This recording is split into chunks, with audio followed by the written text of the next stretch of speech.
इदं प्रजापतये नमः। हरि ओम गणानां वा गणपतिं हवामहे प्रियाणां वा प्रियपतिं हवामहे निधीनां त्वा निधिपतिं हवामहे वसो ममयाहमजानि गर्भद मातमजाधिरोधम्मा स्वाहा। चुनावी कार्यालय का भी शुभारंभ किया गया है, जो एक भाजपा और संगठन परिवार की परंपरा और पद्धति का हिस्सा है। और जैसे अभी अध्यक्ष जी कह रहे थे कि उधमपुर, कठुआ और डोडा इस संसदीय क्षेत्र में हमने प्रधानमंत्री श्री नरेंद्र मोदी जी के नेतृत्व की विकास यात्रा का हिस्सा बनकर के जिस प्रकार से एक पर्याप्त और भरपूर लाभ उठाने का प्रयास किया है, निरंतर दिन रात कठोर परिश्रम और निष्ठा के साथ, मुझे लगता है वो अपने आप में एक उदाहरण के रूप में साबित होगा। सर्वप्रथम दिन से लेकर के मीडिया मित्रों के ध्यान में ये बात रहे कि कोड ऑफ कंडक्ट लिखने के आखिरी घंटे के भीतर भी इस क्षेत्र के लिए एक विकास का नया आदेश जारी हुआ, और वो था इंटरनेशनल बॉर्डर पर 8 मोबाइल टावर स्थापित करना, जिसके लिए हम काफ़ी समय से प्रयास कर रहे थे। कहने का तात्पर्य ये कि हमने एक क्षण भी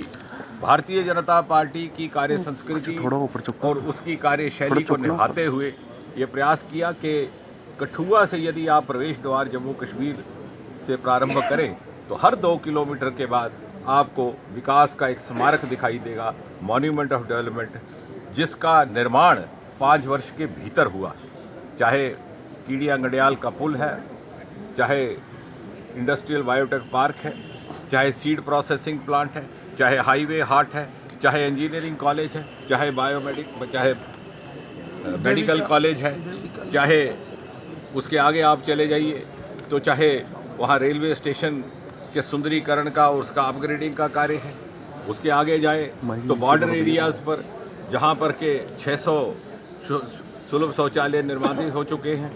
बंकर्स और सीमा भवन का निर्माण कार्य जारी है। जैसा कि मैंने कहा कि 8 तारीख को आखिरी दिन, वर्किंग डे के दिन, मोबाइल टावर्स के आदेश जारी कर दिए गए। और जब आप आगे बढ़ते हैं तो उधमपुर में देविका नदी का प्रोजेक्ट, जो कि गंगा के तट पर सुंदरीकरण का कार्य प्रारंभ हो चुका है। और यही नहीं, 65 वर्ष से 55 40 वर्ष से रुके हुए कार्य, मुझे विश्वास है मीडिया मित्र कभी इस विश्लेषण के लिए समय निकालेंगे कि शाहपुर कंडी का प्रोजेक्ट जो 40 वर्ष से रुका पड़ा था, कई सरकारें आई, कई गई, कई जनप्रतिनिधि आए, कई गए, परंतु ये मोदी जी के नेतृत्व में ही संभव हुआ। आज हमारे लिए बहुत ही खुशी का ये दिन है कि जिस तरीके से पूरे देश के अंदर चुनावी बिगुल बजने के बाद जम्मू कश्मीर में भी इस चुनावी अभियान की शुरुआत कर दी गई है। आज हमारे वरिष्ठ नेता डॉक्टर जितेंद्र सिंह साहब ने उधमपुर, कठुआ, डोडा पार्लियामेंट्री सीट के जो मेंबर पार्लियामेंट भी हैं, उनके द्वारा उधमपुर, डोडा, कठुआ जो पार्लियामेंट्री सीट का जो मुख्य चुनावी कार्यालय के रूप में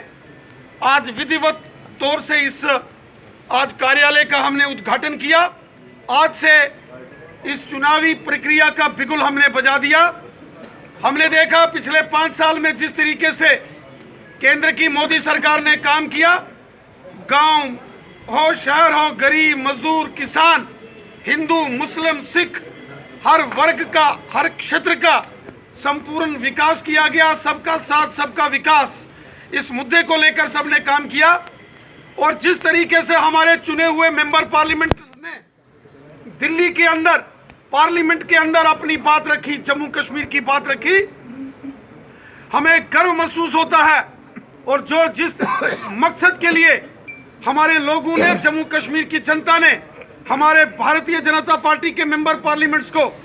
यहां से जिता के भेजा था, संसद के अंदर हमारे चुने हुए प्रतिनिधियों ने पूरा इंसाफ किया, जस्टिस किया जम्मू और लद्दाख क्षेत्र की जनता के साथ, और पूरे हिंदुस्तान के अंदर डंका बजा देश का। जब देश की बात आई, हमेशा हमारे चुने हुए प्रतिनिधियों ने भारत माता की जय जयकार की और तिरंगा झंडा बुलंद रखा। हमने देखा किस तरीके से डॉक्टर जितेंद्र सिंह साहब ने जम्मू कश्मीर का मान सम्मान पूरे देश के अंदर बढ़ाया, और पूरी दुनिया के अंदर जब भी हमारे प्रधानमंत्री जी के साथ कार्य करते करते इनका जो एक वर्चस्व अपने आप में बना, वो इनकी मेहनत का परिणाम है। और आज फिर से इस भूमि पूजन और कार्यालय का विधिवत शुभारंभ से हमें पूरा विश्वास है कि परमपिता परमेश्वर की कृपा हम पर बनी रहेगी और पहले से भी प्रचंड बहुमत के साथ भारतीय जनता पार्टी जम्मू कश्मीर में इन लोकसभा चुनावों में जीत हासिल करेगी।